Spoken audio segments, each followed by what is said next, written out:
What would you do if a single decision turned your world upside down? I thought I had everything figured out, until one moment cost me everything I loved. This is the story of how one wrong move led to my greatest downfall.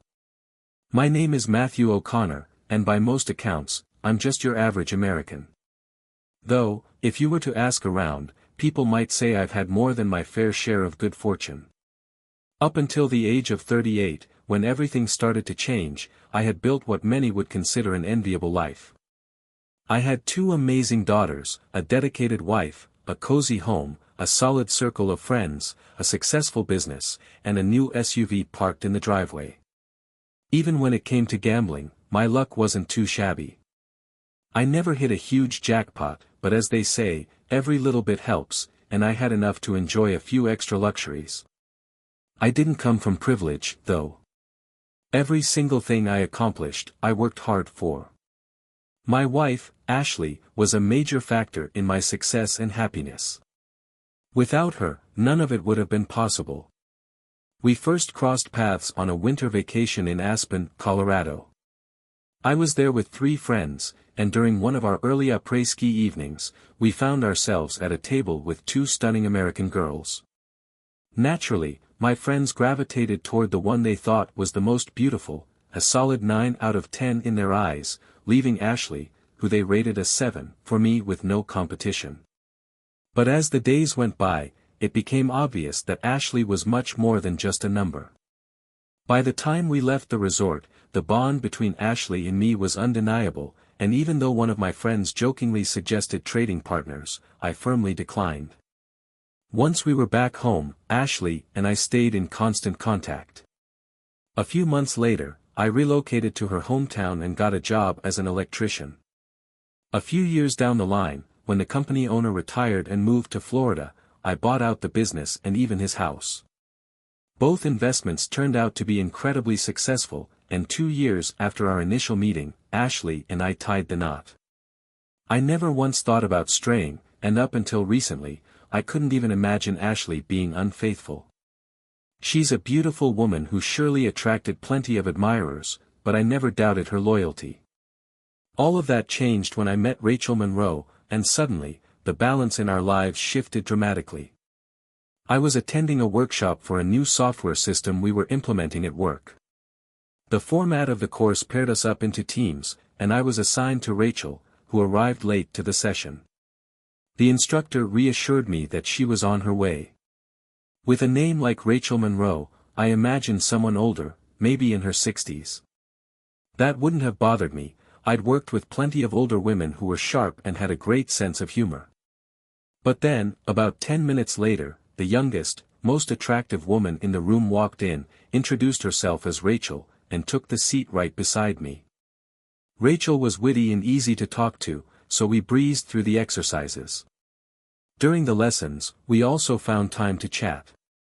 She mentioned she was 25 and worked as a manager for a popular fashion retailer in her city.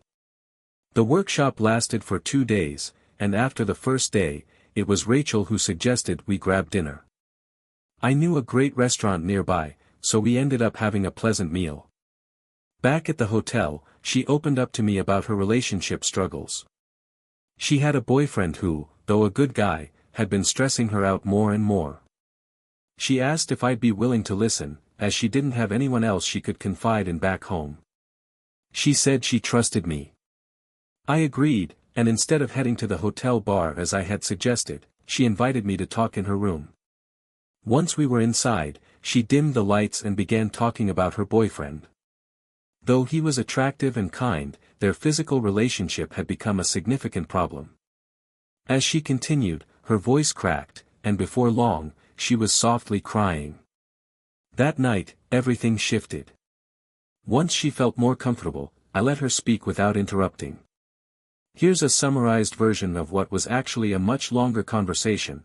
When they first started dating, he had been the perfect gentleman, never pushing her toward anything physical.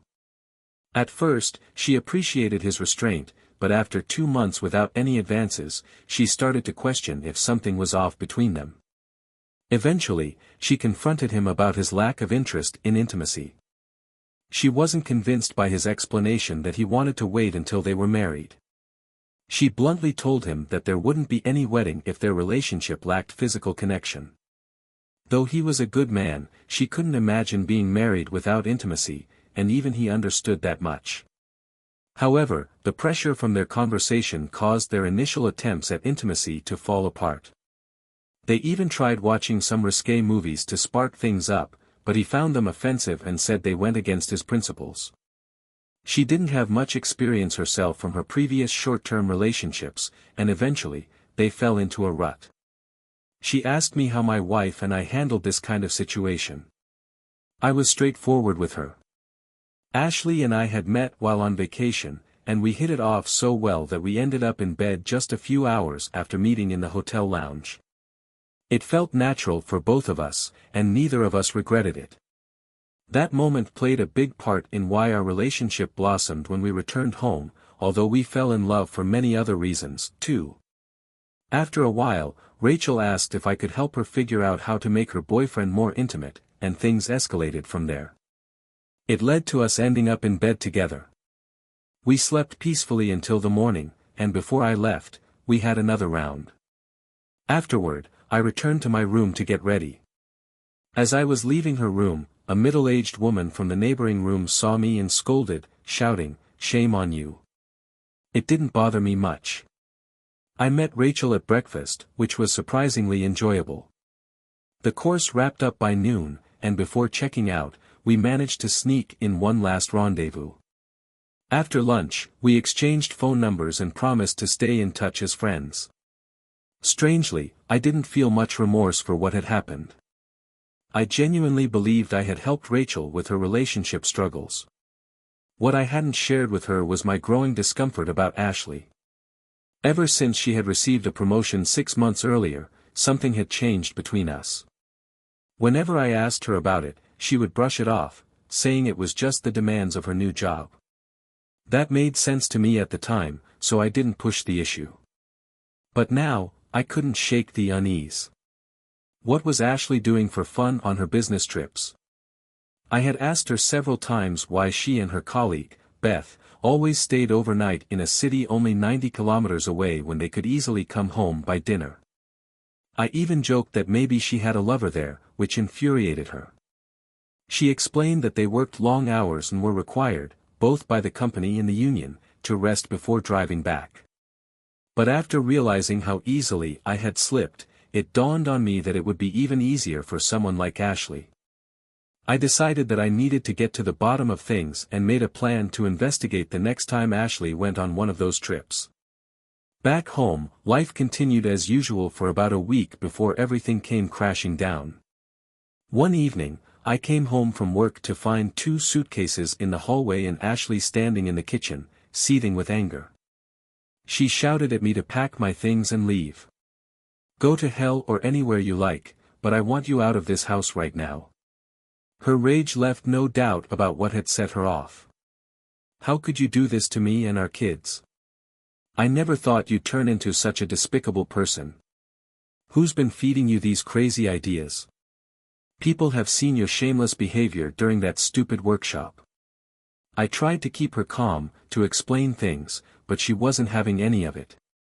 "It's not what you think. Just give me a chance to explain," I pleaded. "Explain what? Can you deny that you spent the night in that woman's room? Can you?" She needed someone to talk to.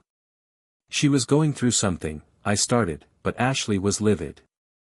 "And now, you've got your own serious problem to deal with." After more heated words, Ashley eventually cooled down enough for us to come to a temporary agreement. Her parents were staying at their summer home on the coast, so I could stay there for a while until things settled down. I knew this was a major issue in our marriage, and I agreed to move out because I hoped Ashley would calm down after a few days. I figured dragging things out with more arguments would only make the situation worse. I looked through the bags she had packed for me and added a few more necessary items. As I was loading my things into the car, Ashley came out, crying, and asked me to keep in touch with the kids but not to reach out to her, whether at home or at work. She promised she would contact me when she was ready to talk. I left, holding on to the hope that we could sort things out soon, but that night, sitting alone in her parents' living room watching mindless TV, I felt utterly miserable. I couldn't wrap my head around how Ashley had found out what had happened with Rachel and me. It had to be that self-righteous woman who scolded me in the hotel hallway. It amazed me how much trouble people like that could stir up for others. I vowed to confront her if I ever saw her again, and I hoped she hadn't found Rachel's boyfriend to create more drama. I resumed my normal work routine and spoke with my kids every day, but I made sure not to pry too much about their mother or her reasoning behind my temporary move. They mentioned that Ashley had only told them that sometimes adults need a little time apart, and that I would be home soon. I took that as a positive sign that she wasn't using the kids against me. She even made sure to forward my mail to her parents' address. I had to admit, I missed her terribly, and I made a resolution to never cheat again if we could work through this mess. To my surprise, Rachel called one day to ask a few questions about the training material from the course. Hearing her voice again was strangely comforting, and after we went over the work-related stuff, I asked her how things were going with her boyfriend. She sounded downcast as she told me that things had only gotten worse since she returned home. She had told him how much she missed him, but her attempts to rekindle the physical side of their relationship had been completely ignored. When she confronted him, he admitted that while he loved her deeply, sex simply didn't matter to him anymore. He even suggested that if sex was that important to her, she should find someone else to fulfill those needs. She refused and insisted that he see a doctor about the issue, but he declined. Out of options, she gave him an ultimatum: see the doctor at the scheduled appointment next Monday at 11:45 a.m., or their relationship would be over. Rachel then asked about Ashley and me. I decided to be honest. Ashley had put me on ice, and I felt it was time to finally address our situation. Rachel sounded regretful and asked if I was upset with her for adding to my problems. I reassured her that none of this was her fault, and I had no regrets about what happened between us because, at that moment, it felt like the right thing to do. Her voice brightened as she expressed hope that Ashley wouldn't do anything drastic. When I mentioned that both of us might soon be free from our relationships, she playfully asked what I would do if that came to pass. I responded that I hadn't thought that far ahead. Rachel chuckled and joked that I would probably find Mr. Right and settle down. I was caught off guard and replied, married. Your Mr. Right will be one lucky guy. She clarified, not just yet. He doesn't know about my plans. My boyfriend is still my first choice, assuming he deals with our issues. We wrapped up the conversation with a promise to check in with each other the following week. After talking with Rachel, my emotions were all over the place. On one hand, our conversation had lightened my mood, but on the other, I felt a bit sorry for her because what happened between us hadn't given her the resolution she had hoped for. I couldn't help but feel a tinge of jealousy towards the man who might end up with such an extraordinary woman if her boyfriend didn't step up. Not even an hour later, Ashley called and suggested we meet for lunch. She recommended I grab a salad from a local takeaway and join her at a nearby park. I agreed, although I was nervous about her reasons, especially since she hadn't shared any specific details. I arrived a few minutes early and watched as Ashley walked in right on time. She was dressed impeccably in a sleek skirt and jacket, her long legs catching the eyes of passers-by. She smiled warmly at their glances, and for the first time in days, I felt a small flicker of hope that maybe, just maybe, we could work through our problems. I love you, Ashley. Please forgive me, and let's try to rebuild our friendship. Can we? I asked, my voice soft. She didn't respond right away, but after a few moments, she replied, I won't lie. My feelings for you haven't vanished, but I need some time. Let's take things slow, like dating again, and see how it goes. How about we start with a date tonight? There's an annual organization party, and spouses are invited. I've already put your name down on the guest list. I'm willing to try and fix our marriage, but we need to ease into it. That sounds like a good start, I said cautiously. If we can avoid fighting, I think we'll be on the right path. I'm hoping for a pleasant evening, she said with a small smile. Me too, as long as I agree to your terms for this first date, I replied. Terms? Isn't being on my best behavior enough? I asked with a chuckle. Apparently not, she said, her tone light but firm. Her conditions were that I remain completely sober for the night, pick her up at her colleague Nell's house, and take them both to and from the event. She hinted that, if all went well, I might even be allowed to stay over when we got back. I couldn't help but feel puzzled by her requests and asked, isn't Nell married? Won't her husband be at the party? Why can't we just meet up at Nell's place together? Because this is a date, and it needs to feel like one, she explained. Her explanation still felt a bit strange to me, so I suggested she and Nell come over to our house instead if I wasn't welcome at hers. I even offered to call them a taxi for the evening if that would help. But Ashley's voice became sharper as she responded, no, thank you. It's either my terms or no date at all. Reluctantly, I agreed because, deep down, I still wanted to reconcile and salvage what was left of our marriage. The annual company event was one of the big highlights in our small town, famous for its dance bands and discounted tickets and drinks. For a lot of folks, it was the main connection to the larger community and a chance to catch up with people from different offices. As usual, the evening would be a breeding ground for new connections, some exciting, some secret, and sometimes the end of old ones as temptation got the better of people. That night, I arrived outside Nell's house right on time, and 5 minutes later, an overly giggling Ashley came out along with another woman who looked quite attractive and two men. One of the men hopped into the front seat, while Ashley took the middle seat in the back, nestled between the other guy, whose arm was casually slung around her shoulders. They were laughing together, barely noticing my presence. After a minute or so, the man in the front seat pulled out a cigarette and started to light it. I turned and told him firmly that this was a non-smoking ride. He began to argue with me, but to my surprise, Ashley, who knew very well I never allowed smoking in my car, chimed in, what's the big deal? Let him smoke if he wants to. That was it. I pulled over and said, smoke all you want, outside the car.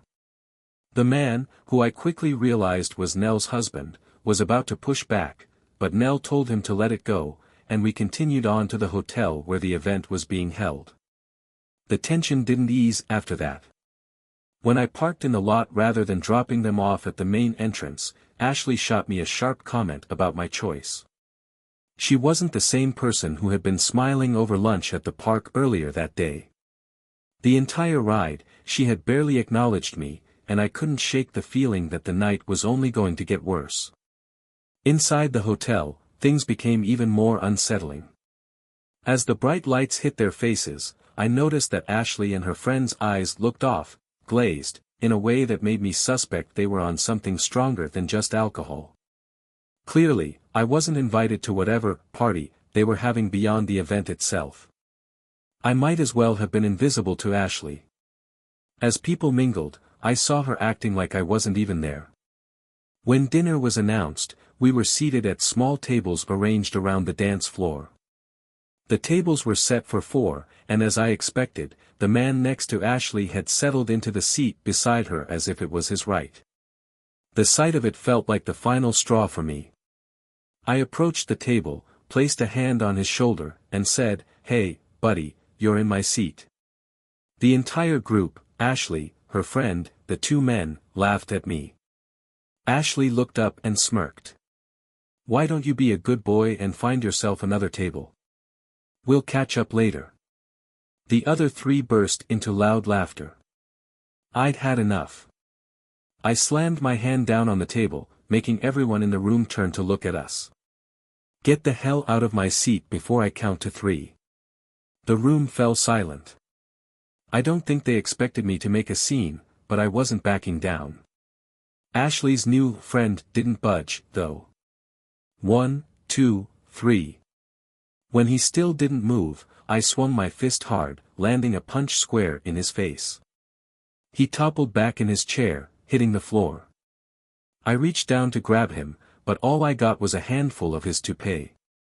I tossed it onto the table, which sent Ashley and Nell screaming. While he lay sprawled on the floor, I couldn't resist the urge to give him a solid kick between the legs. He writhed on the ground like a worm. With all eyes on me, I grabbed the pitcher of ice water from the table and dumped it over him. Then, in one swift motion, I yanked the tablecloth up, sending everything on the table, dishes, glasses, cutlery, crashing onto Ashley and Nell. The scene was chaos. "You thought you could play these games with me, you damn junkies?" I shouted, my voice echoing through the stunned silence in the room. Ashley started yelling, "I'm divorcing you. I'm divorcing you." I shot back, "I'll be looking forward to it, you drug-addicted disaster. You're out of my house tonight." The whole scene played out in mere seconds, and not a single person stepped in as I stormed out of the ballroom and made my way to the car.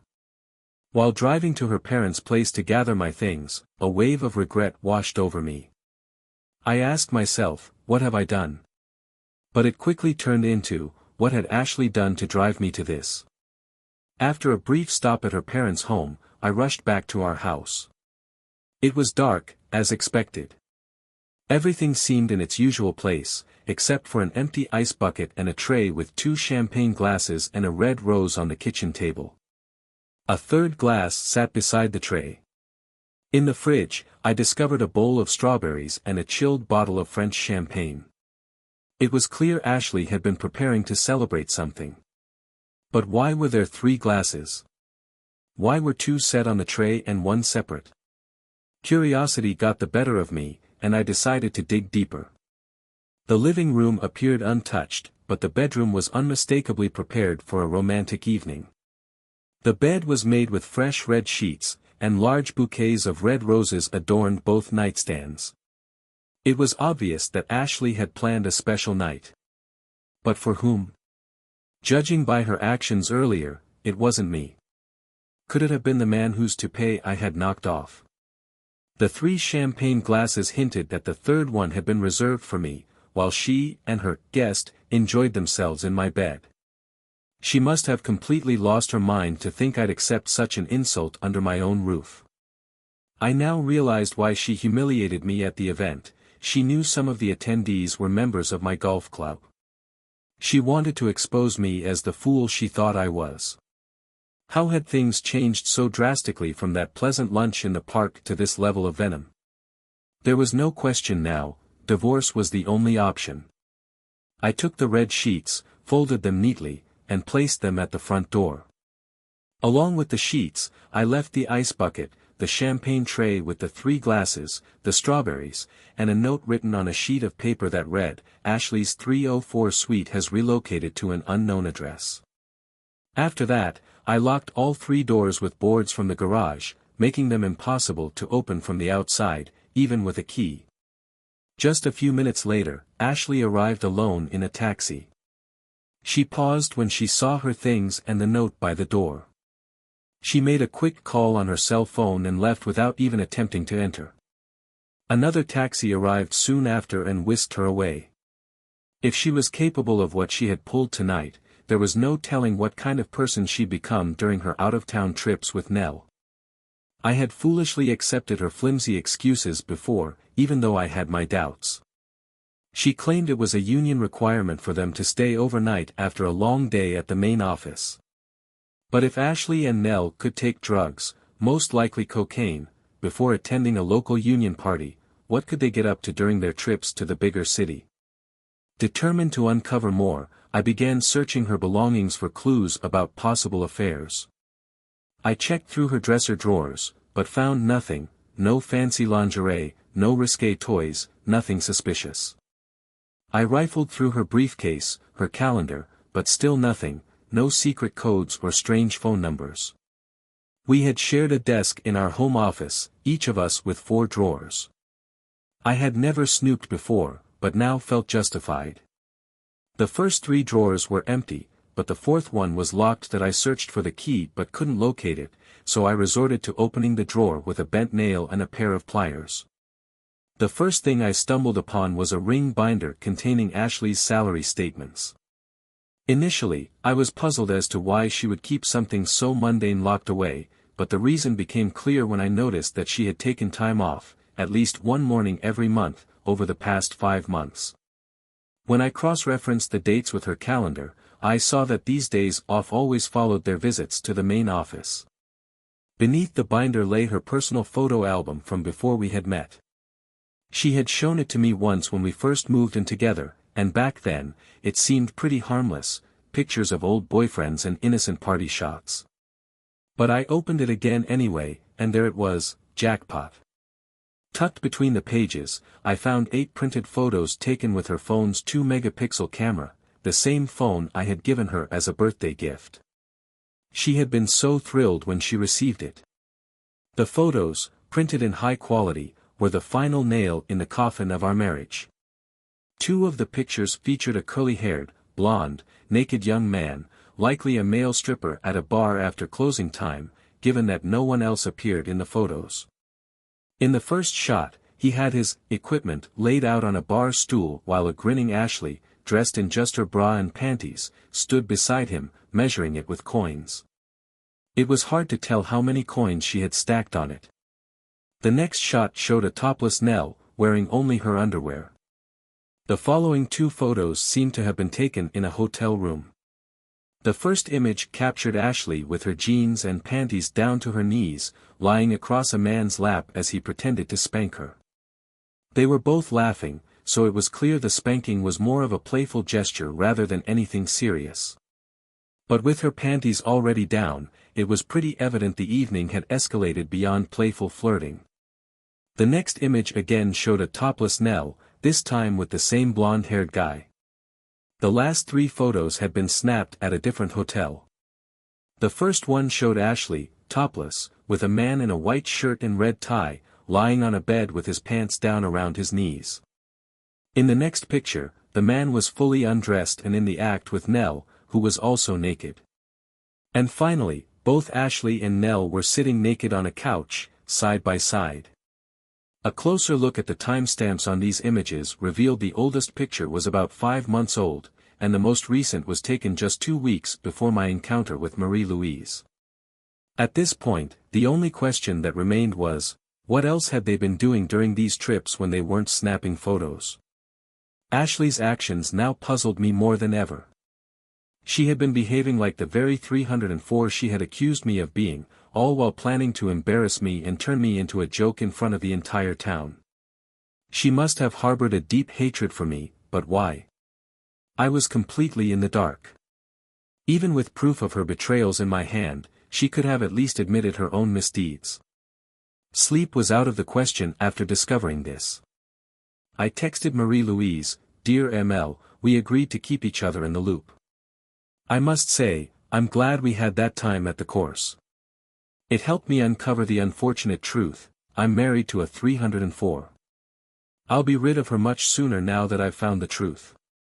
Please call me when you can, and I'll tell you one of the wildest true-life stories you've ever heard. Your friend, RD." Marie called me early the next morning, and I laid everything out for her about what had happened the previous day. She listened in silence, not saying a word until I finished. Then she simply asked, "What are your plans for the future?" "Divorce, naturally. Beyond that, I'm not sure.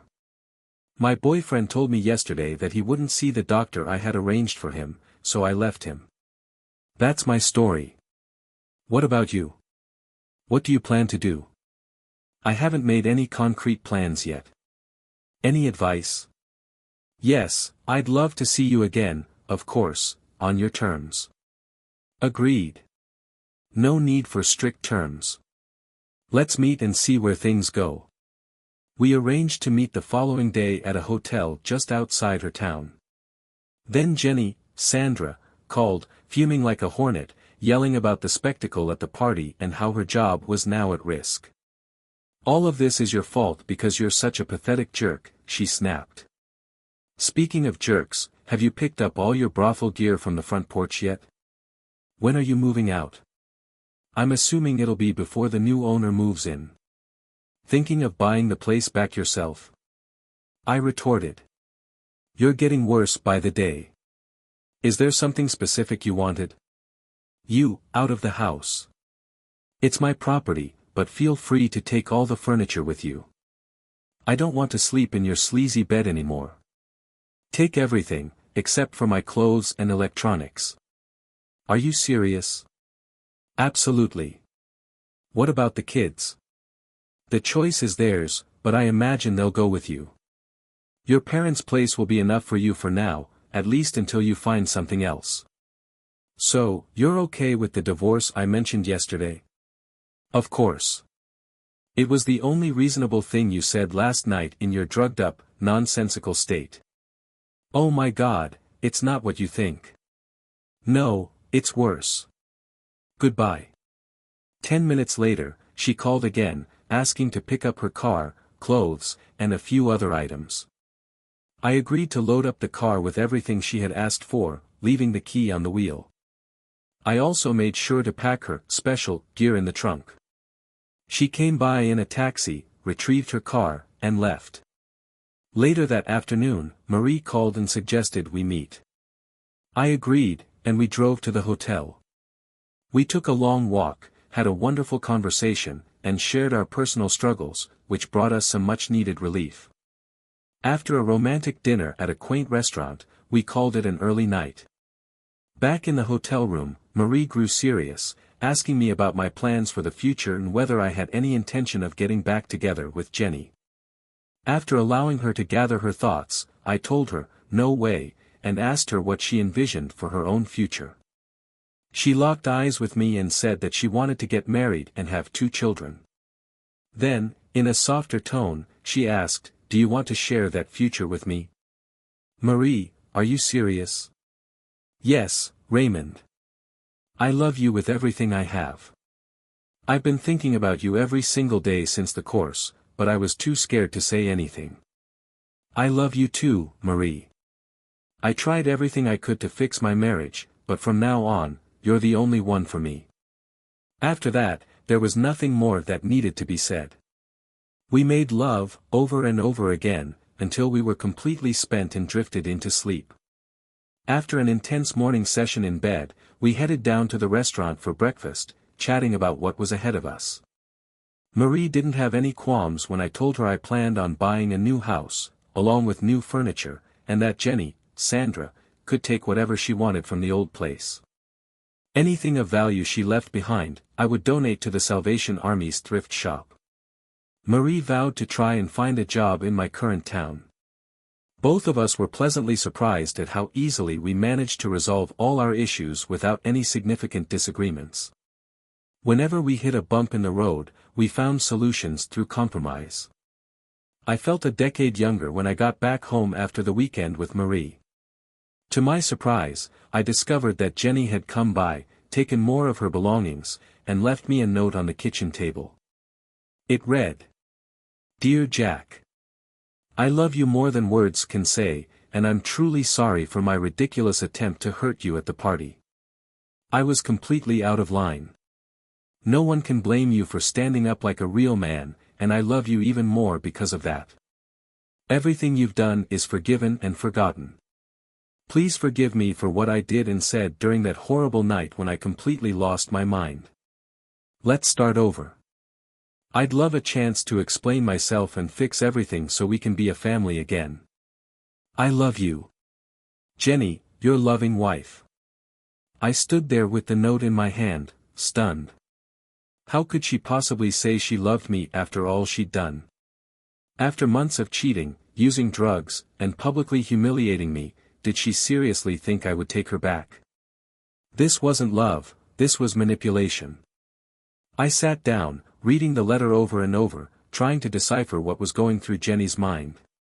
Was this guilt pushing her to write such a letter, or did she truly believe we could rewind the clock and make things right again? It was far too late for that. Monday came, and it was a busy day.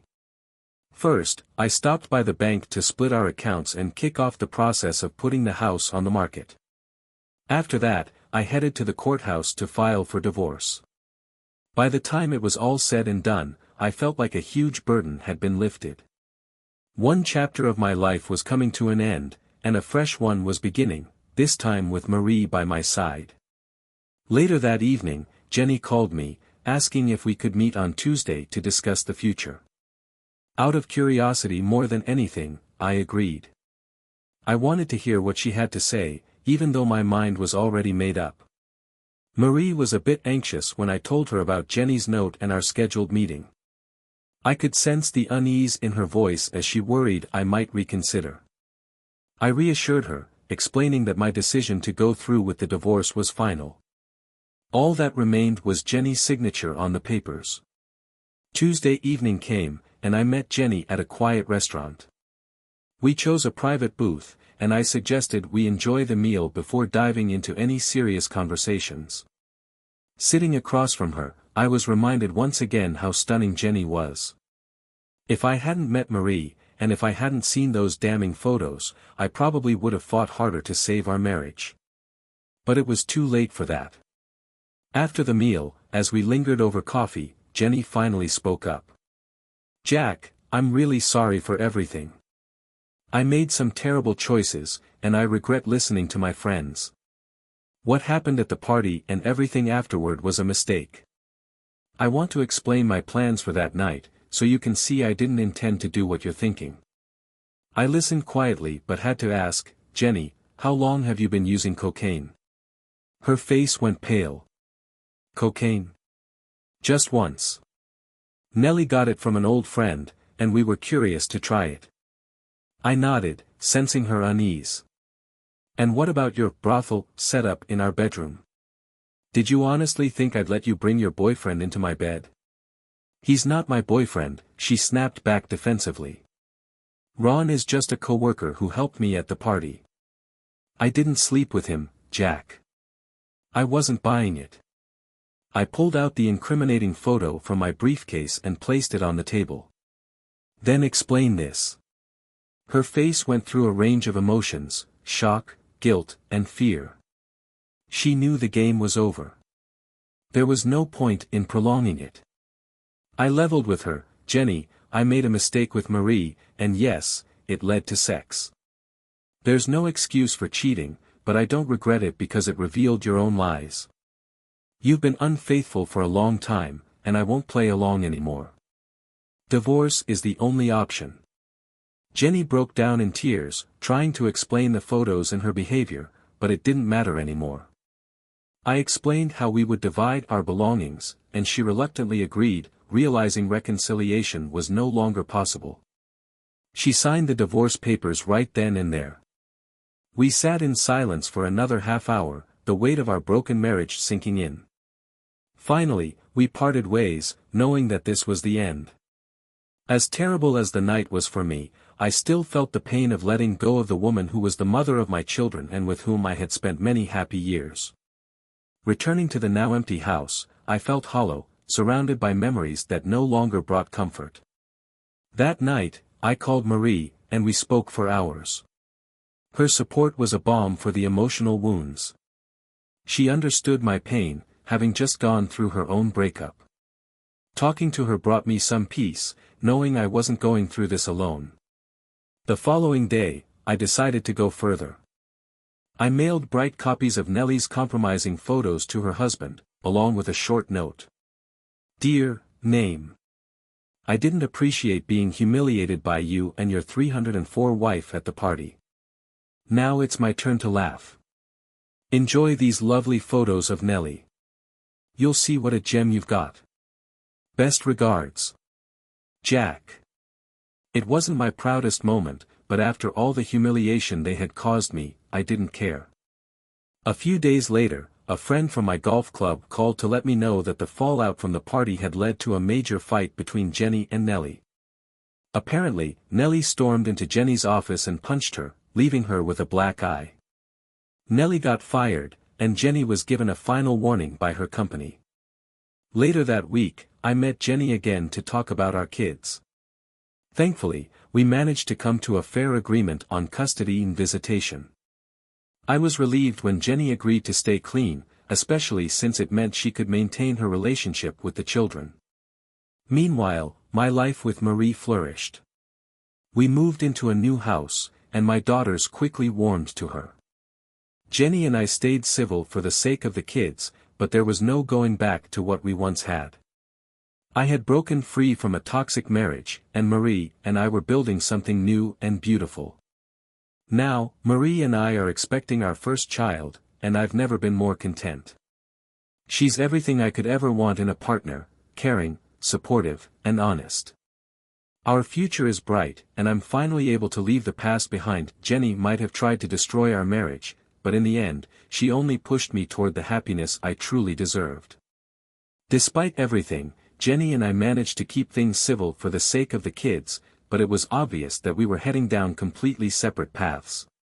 My daughters adapted well to the new changes, and I made sure they knew I would always be there for them, no matter what. I think they sensed that this was the best outcome for everyone involved. For all her faults, Jenny also made an effort to keep the kids out of the mess our divorce had caused, and for that, I was thankful. As time moved on, I often found myself reflecting on how things had fallen apart so quickly. Had I been too wrapped up in work, too distracted by the daily grind, to notice the signs that our marriage was crumbling? Or had Jenny been on this path all along, and I was just blind to it? I frequently discussed these thoughts with Marie. She would listen patiently, offering comforting words whenever I needed them. "You can't control what others do, Jack," she'd say softly. "Jenny made her decisions, and you made yours. What matters now is that you've taken charge of your own life, and you're creating something new and beautiful." And she was right. Marie had this incredible ability to cut through the fog in my mind, bringing me a sense of clarity. It was one of the many reasons I had fallen so deeply in love with her. With her by my side, I finally felt free from the emotional baggage that had weighed me down for so long. As time passed, Marie and I spent more time planning for our future. She moved into my new house, and we eagerly prepared for the arrival of our baby. The thought of becoming a father again brought me so much joy. This time, I felt older, wiser, and more prepared to give this child everything I hadn't been able to in my previous marriage. My daughters were equally excited about having a new sibling, and I could see their bond with Marie growing stronger by the day. On the other hand, Jenny was still trying to piece together her life after the divorce. She had rented a small apartment and was attempting to get things back in order. Occasionally, she'd send me a message or call to give me updates about the kids, but our interactions were strictly focused on co-parenting. Neither of us mentioned the past, and that made things simpler. Then one day, out of the blue, I received a call from Jenny that completely threw me off guard. "Jack," she began, her voice slightly hesitant. "I've been thinking a lot about everything that happened, and I just wanted to say I'm sorry. I know I really messed up, badly, and I don't expect you to forgive me, but I needed you to hear it." I was silent for a moment, unsure how to respond. This was the first time Jenny had ever truly acknowledged the full extent of her mistakes. "I appreciate that, Jenny," I said finally. "But we've both moved on. We're in different places now, and I think that's for the best." There was a short pause before she continued, "I know. I just wanted you to hear it from me. I don't want any bad blood between us, especially for the kid's sake." I could tell she was sincere, and while I didn't know if I'd ever be able to fully forgive her, I respected her for making the effort to reach out. "Thank you," I replied. "Let's focus on keeping the girls happy. That's what matters now." After that call, I felt something shift inside me. The bitterness and anger I once carried toward Jenny had finally started to fade. She had hurt me deeply, no question, but holding on to that resentment wasn't going to help anyone.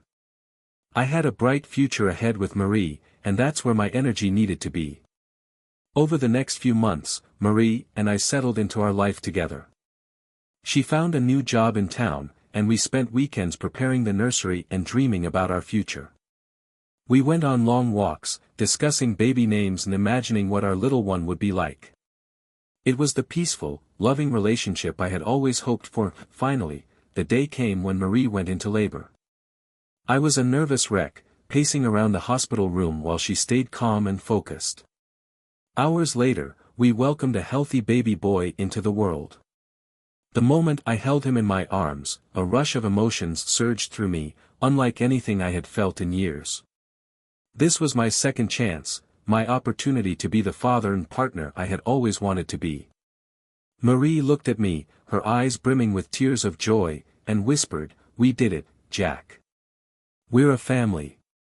In that moment, everything finally felt right. The chaos of the past, the betrayal, and the mistakes we both had made, it all disappeared. What mattered now was the life we were building together. I looked down at our son, peacefully asleep in my arms, and smiled. Yeah, we did it. And I couldn't be happier. As the weeks went by, we settled into our new roles as parents, adjusting to sleepless nights and endless diaper changes. My daughters absolutely adored their baby brother, and watching them dote on him filled my heart with pride. Our family felt complete, and for the first time in a long while, I felt at peace. Reflecting on everything, I realized how far I had come. Jenny's betrayal had nearly destroyed me, but in the end, it had led me to the life I was always meant to have. I had found real love with Marie, and together, we had created something truly special. The future was bright, and I was ready to embrace it with open arms. In the quiet moments, when I held my son or watched my daughters play in the yard, I would think to myself, how strange life is. The deepest pain had brought me to the greatest joy. And as I stood there, watching my family grow, I knew without a doubt that this was exactly where I was meant to be.